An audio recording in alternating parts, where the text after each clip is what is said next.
Hi, welcome to season 2 of the Mocha Wave Talks. I'm really excited here to be with the artist behind Cupid Creatives. I'm so excited to meet you today, and this is actually my first time seeing you face to face. I know you as a lady who creates beautiful dragons. And just giving a little bit of a background, how I met you, I just want to let the audience know. I was working on a book that featured dragons, so I started connecting. I started seeing there's groups that are creating these beautiful images of dragons. I just really have appreciated the beauty that they've created, the fantasy they've brought alive, and just the support they have for each other and for those that they see around them. So welcome, and would you like to introduce yourself? Hey, well, finally I get to meet you also, Kathy. I've texted you multiple times and we've connected multiple times, and it's finally good to actually talk to you face to face, kind of. But my name is actually Te Paea Tauri, and that's how it's pronounced properly. But I usually go by Paea, and I am the creator of Cupid's Creatives. How I did get into it, so last year, about 12 months ago, I was looking on the web as you do, and I saw this page, and it was just full of beautiful images. And I do digital art. Not many people know that I am actually a traditional artist. I did sketching when I was younger. I evolved to airbrushing, and now I do digital painting using Procreate. But I saw these beautiful images on Jerome AI, I think it was. And I was thinking, what are these? How is he managing to pump out so much images? I can barely make one in 1 week. And it's nowhere near the quality that I was looking at on his website, on his page. So I actually had a look and I was like, what's AI? What is text to image? What are they talking about? And that was 12 months ago. Fast forward to February, after doing a bit of digging, I actually looked at the text to image and thought, hey, I could actually do this. I know what I want. I love my fantasy. So I actually grew up in New Zealand. I'm born and raised in a small town called Kaikohe, or Kaikohe, as it's pronounced by us locals. And growing up, there's not much technology. So I'm a 70s girl. And growing up in the 70s and 80s, as you know, we didn't have any computers. There was one channel on the TV. You were lucky to get three if you knew someone who had three channels in our small town. So a lot of growing up. It involved reading books, riding a push bike, getting out there with a tennis ball, with cousins, with friends, school kids, and that was growing up in the 70s and 80s. So I'm one of those kids that loved reading. I always had my head in a book, and I really connected with at the beginning was interactive the interactive fantasy fighting books by Ian Livingstone. So they're the type of books, they're just like short stories on each page. You have an option to either fight the dragon or run away from the dragon or try and talk to the dragon or whatever the creature is. And I really love those books. And that was with Ian Livingstone with, I think it was called Forest of Doom, City of Chaos. And there was a couple of books in there that had these awesome images. Images were just out of this world. They were hand drawn, and I used to sketch off those. That was my inspiration. It evolved to other books like Terry Brooks, the Shannara series, Michael Jordan. So I was always influenced by fantasy. I love fantasy. It's a great way to escape, and that did come through in my artwork before AI, before digital painting. It came through with a black pen. I was at school and I'll be drawing a dragon on a little piece of paper while the teacher's teaching math. I'm scribbling, like a lot of us artists do. It eventually evolved into digital art because as you get older, you get caught up with bills and jobs, you get a family, and it kind of takes artwork does take second place and to paying bills. So I did sort of put airbrushing, sketching, painting to the side to provide for my family. And last year when I come across AI, it opened a lot of doors in regards to time. And after the research, I thought, well, this is a great tool. I can create things that I want, that I can see in my mind based on my experiences growing up. I want to create that, but I just don't have the time. AI gave me back that time. I know there's a lot of negativity around AI taking artists' jobs, taking authors' jobs. You'll know yourself, being in the space. There's a lot of hate towards AI creators, prompt engineers, they're starting to call us.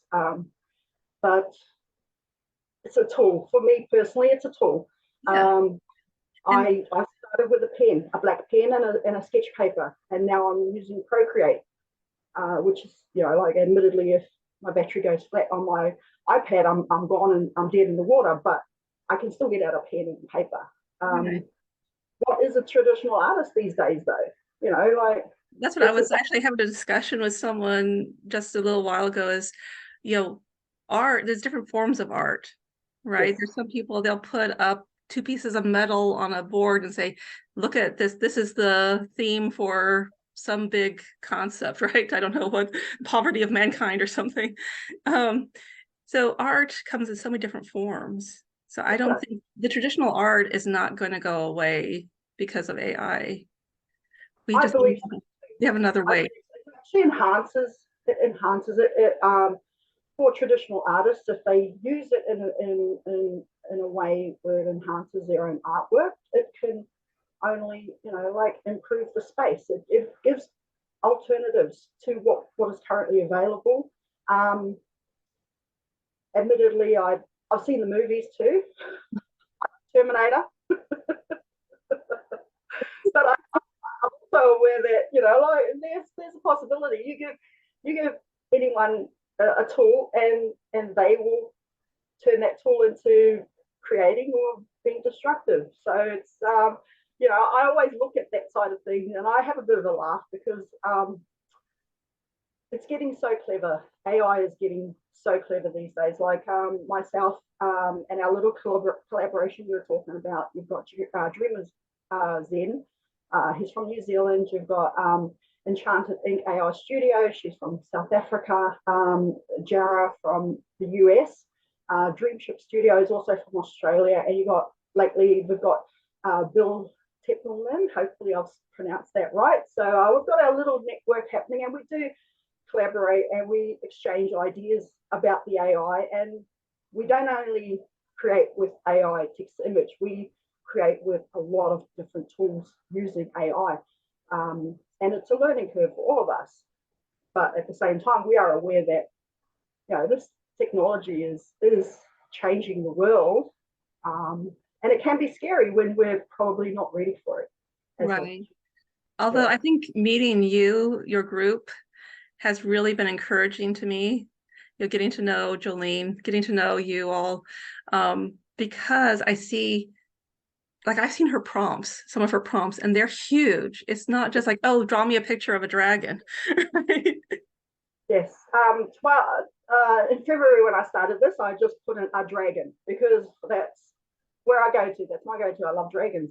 And I put in a dragon. It was the most generic dragon I have ever seen, but I loved it. It was beautiful. I had to admit, the image was beautiful. I was brand new to the space.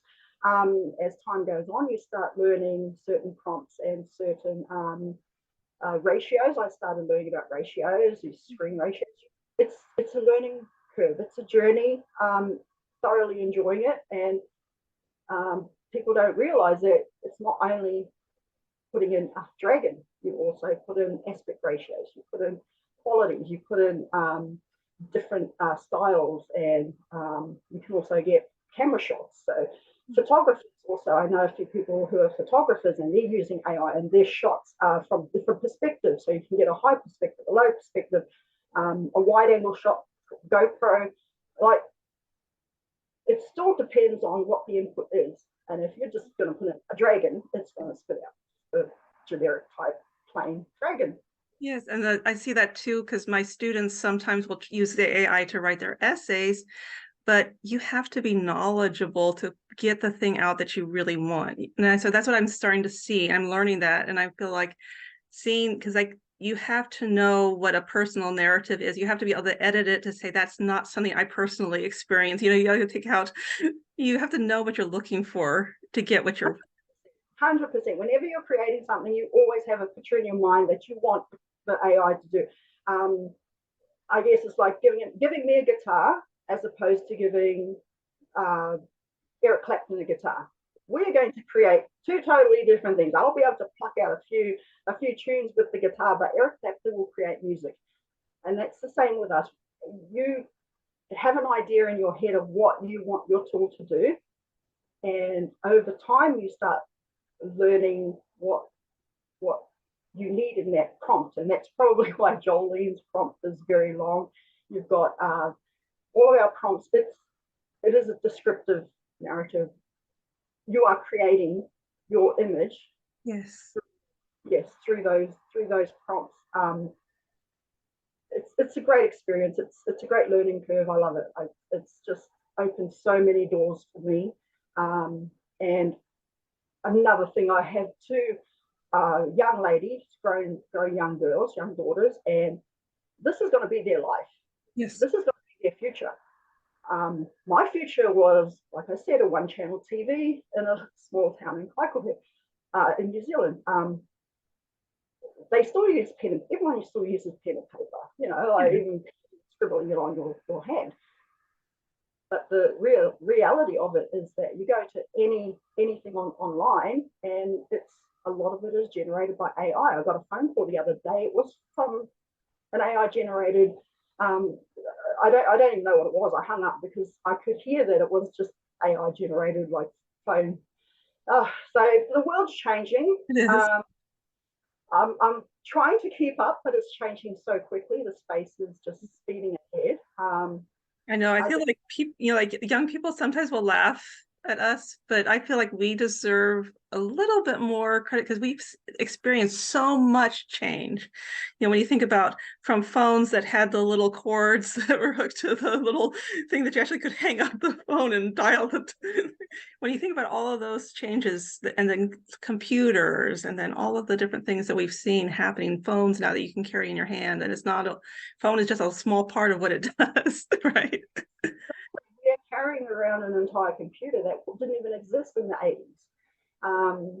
So it's what you make of it. It's what you create, and that's what I think just all artists are. Any type of genre, it's what you got. These are just the tools that you can use to create whatever craziness is in there and bring it out to the world. Exactly. And one thing that I'm hoping that I can when I edit this, I'm going to put in a little picture, that the picture that you created for me, this face swap, because that has meant the world to me. I feel like you captured so much of what I really feel like I am.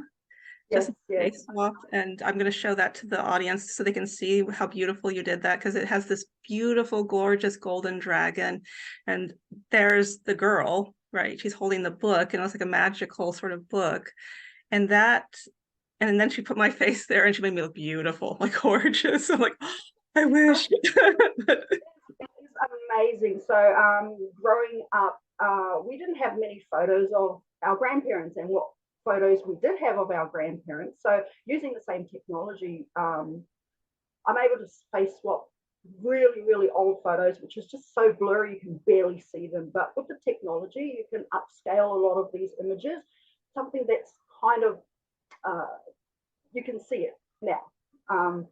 And I've had the opportunity to create some images, because we had maybe one photo of my grandfather's sister, and it was horrible. It was just a black and white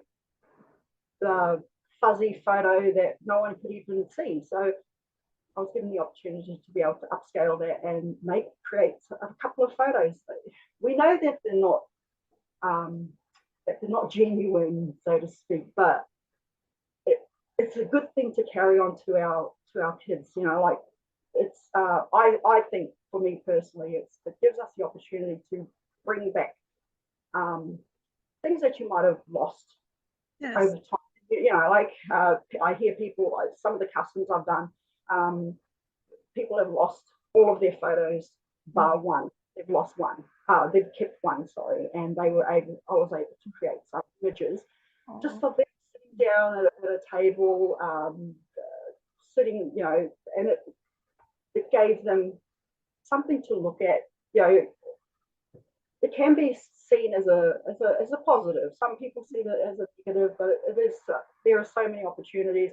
It gives that person a connection with that past loved one, you know, or all of their loss that they've had from losing all of their photos. It'll never replace them, but it gives them that peace of mind, that, you know, a little space of happiness, and that's what I enjoy as well. You know, well, and you don't know how much it's meant to me, that picture that you've created of me with that dragon, because I think, you know, I sometimes I have a little bit of a low opinion of myself, but then I'll look at the picture and I'll say, oh, I'm not so bad. Like there's a magic inside me too. So I yeah, really have appreciated, and that you capture somehow through your prompt or through your work that you're working, so with your eye when you're looking at things, you've captured not just an image, but you've captured an emotion, you captured a soul in that. yes. So I've had a few comments in regards to my latest, what do you call it? The latest the fairy images with the small dragons that I have at the moment. I don't actually have a name for the collection, and a lot of comments have been that you can see their soul, and I do. You can pump out so many just generic images, but I do like to create a scene, like a story, like the authors. You all know what I'm talking about. The character needs to have a soul. I've, a lot of my images, they try and capture an emotion in that image, in that one image, by having it on sunset, having your character and the backdrop being a sunset. Um, the scene that you create is not only the character, like the same image or the same character in front of a moonlit sky will give a totally different emotion as opposed to the rising sun, or the during 12 p.m. like lunchtime. What's that? During the day, you're going to get different emotions, different feelings. You're going to feel that, oh, at night it's cool. The colors need to be cooler. You're going to have, you can almost smell the mist in the air from the night, compared to like dusk, and it's been a hot day, and it's kind of um, like the sun setting, and you can smell all of the heat that's just come off the grass and things like that, or you know that the day's coming to an end. It's been a scorcher of a day, for example, and you just want to relax and look forward to the coolness of dusk coming, Yeah. the beautiful colors in the sky, just stuff like that. People miss that, but that's part of an artist's what they're trying to convey, and they usually do it through the images, I guess. Does that make sense? Yes, it does. Because I know sometimes I'm at a standstill of what I'm going to do next or how I'm going to proceed with my writing. And I go and I look at some of these images and I say, ah, I got an Yeah. idea. It inspires me. You know, it gives me a feeling or a mood or something that I needed to think Yes. about. And so I really have appreciated. Yes. That's definitely the case, though. And sometimes you will see through some of my images my daily stresses and struggles come through in some of my images. For example, I work in a fact. I actually work for Coca-Cola, driving a forklift at just up the road at one of the factories here. So I can have a very stressful day, Yes. and everyone knows what a stressful day. And I'll come home. Oh, I haven't posted my one image. I better get something up there. And I'm flicking through what I've got to put up. And no, I'm just totally wired because I've had such a terrible day. I'm going to do a dragon that's roaring with fire and destroying the whole place. And it's like, rah! And it comes through on some of my images as well. So, yeah, you can see when I'm in a calm spot sometimes, and when I'm in an energetic spot, depending on my mood, it does reflect on in my art. Right. And I know that, we've had conversations about, what is this world coming to, or what is the future going to bring? But I think that when we've done our little bit, like we've written our books or we've left our art, we've left an image that like I think a lot of what I see today is people have anxiety, people have depression, people have stress. And you look at a picture of there's a girl with a dragon looking after her, and you feel like, okay, it's going to be okay. So there's quite a few of us AI creators, and we do collaborate together, and we look at each other's images at the moment. You probably see us, we're running a lot of challenges to just keeps the creative juices flowing. It's something that I wouldn't create. I think last week we had a snowball fight thanks to I can't even remember who started that snowball fight. People don't realize that it's actually summer down here in the southern hemisphere, and we are starting to hit temperatures of, I think it was 113. We got last weekend, so for us it's 40 degrees, and that is terrible weather. Yes, it is terrible. I mean, Texas gets pretty hot, but I don't know if we quite got up to 113. I think 110 is about as hot as we get. That's horrible. Yeah, we've been having a few heat waves, and I see people throwing snowballs, and I have a bit of a giggle because it's like, I would love a snowball to hit my house right now. But yeah, I think the latest challenge we've got was from Dreamship Studio, and he posted ironic pictures or Oh, something like yes. Yes, I saw that one. And there was a that. vegetable one too, like the vegetable heroes, something, or the vegetable fighters or something. That's a bit of fun. It's a bit of Yes. fun. It's something different. A lot of us wouldn't be doing vegetables. I definitely wouldn't be creating a vegetable or like a hedgehog that you can hug. We don't usually. It's a good little experiment and One challenge. thing, yeah, one thing that also has encouraged me a lot is I think we're starting to get to a mindset, at least, a good amount of people. I'm seeing that with authors also, is that we're better together, right? And not, this doesn't have to be a competition. We all are helping each other learn, and we're supporting each other. And I think that's just a wonderful, I think that has shown progress in the mindset, because I know that there still are people that have the mindset, oh, I need to get rid of my competition, or I need to um, try to be better than them. But No, that's 100% true. So one of the jobs I did, I actually airbrushed a canoe. And while I was there, so there were three canoes that needed airbrushing. I airbrushed one. Um, a graffiti artist actually, he graffitied the other one, and there was one that was uh, no one had a job for it. So but we actually got to talking, and I said, I would love to learn how you do your spray painting, because I had my little setup. He had all of his spray cans. And he said, of course, yes, absolutely. Artists need to build each other up. We're not competition. yes. We collaborate, we're not competition. And he said, come and join me one day. I said, okay. And he said, meet me under this bridge. And I went, what bridge? And he goes, you may have to climb a fence. It was totally illegal. I did not show up. But it was so much, the thought was there. I was thinking, I'm not going to get arrested for this. But see, you meet a lot of artists that are a bit odd. We are odd